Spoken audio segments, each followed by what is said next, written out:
So we'll get started with laying down the agenda for this discussion today. And so we'll discuss about a use case wherein we'll be predicting if a customer will buy the studio apartment a real estate company has launched. Then we'll be taking up the look into the data set, and we'll identify the features and labels from that data set. The next step would be to discuss the flow of processing of the above use case, and we'll have a detailed explanation of various steps involved. Some of the steps which require special understanding will be taken up next, and those concepts are the concept of feature scaling, which is a very important step during the pre-processing phase. To ascertain the accuracy of the model, we really need to understand the concept of confusion matrix. So we'll discuss about the confusion matrix in detail towards which is used towards the end of the flow of processing stage. Then we'll get on with the hands-on exercise, and we'll actually code this use case on Python using the Google Colaboratory development environment. So without any further delay, let's just get started.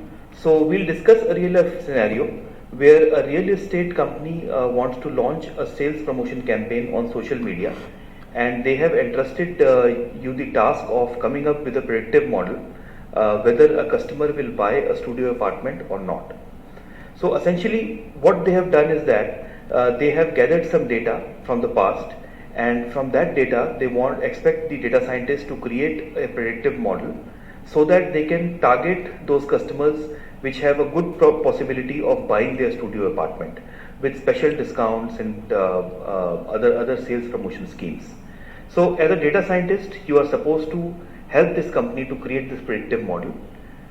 So we'll see how to approach this issue now. So first of all, we'll discuss about the data set. As you can see that the data set has basically two features. One is the customer age, and one is the estimated salary. And the label column which has to be predicted or is basically the purchased column. So it has categorical values. Either 0 means the customer has not purchased in the past, and 1 means customer has purchased in the past. Next step is to discuss about the flow of processing. So the flow of processing to solve this use case will go like this. That first of all, we'll import the necessary libraries like NumPy and Pandas. Then the next step would be importing the data set and separating the features and labels, because those have to be treated differently during the flow of processing.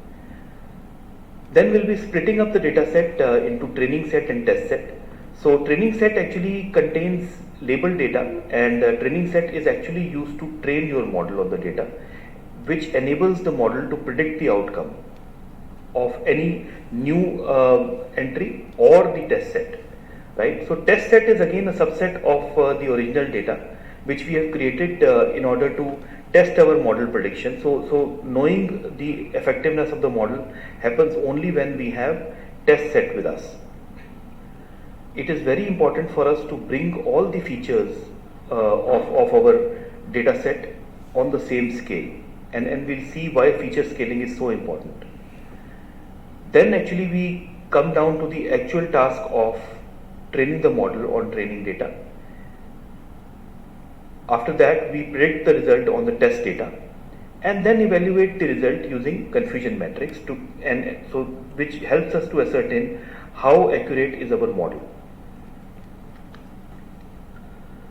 So coming to an important concept of feature scaling. So feature scaling is a technique which is used to standardize the independent features present in the data. So you can see on the left that our data set has two columns basically as features. One is the age and other is the estimated salary. And age is a 2-digit number and estimated salary is in thousands. So if we don't treat it differently, and if we leave these two models, features alone, then estimated salary will have a much larger bearing on the overall model as compared to age. So feature scaling is performed during data pre-processing stage to handle highly varying magnitude or values of different features. So some of the techniques which we can use are Z-score normalization.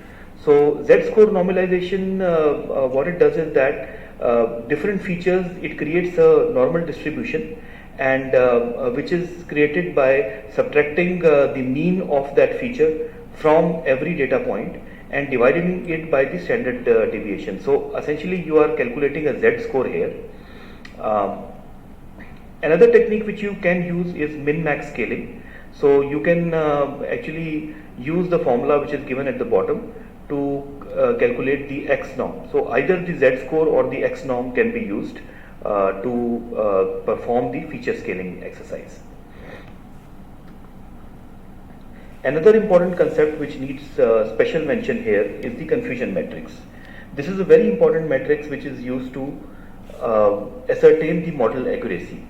So you can see that confusion matrix is a 2 by 2 matrix, and along the rows you have the actual values, and on the columns you have the predicted value.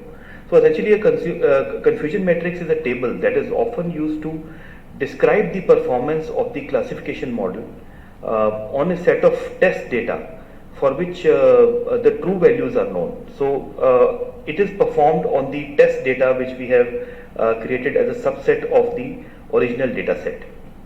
So you can see that along the first row and the first column, the value is called as true positive. It is called when the observation is positive and is actually predicted to be positive.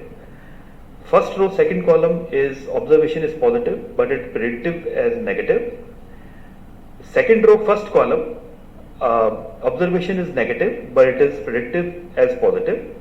And the last second row and second column is true negative, where observation is negative and is predicted as negative.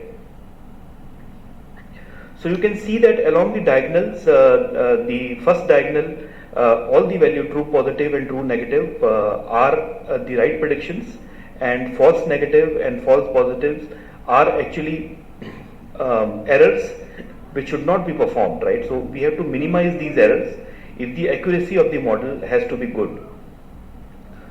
So there are two types of errors which are there in the confusion matrix. One could be the class 1 error, which is the false positive, and class 2 error is false negative, right? So just intuitively, just food of thought, supposing you have a prediction model for say cancer patients, and you are on the basis of the feature of the tumor or the cancer, you are supposed to create a confusion matrix. So which type of error do you think would be more lethal, right? So class 1 error or the class 2 error? Just give it a thought.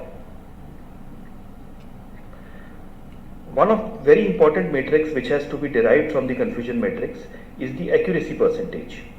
So the accuracy percentage is the number of correct predictions divided by the total number of observations we have.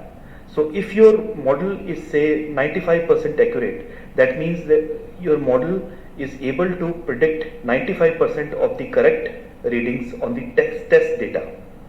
And there is all possibilities that if the model is performing up to 95% on the test data, then any new observation which comes, the model will perform very well.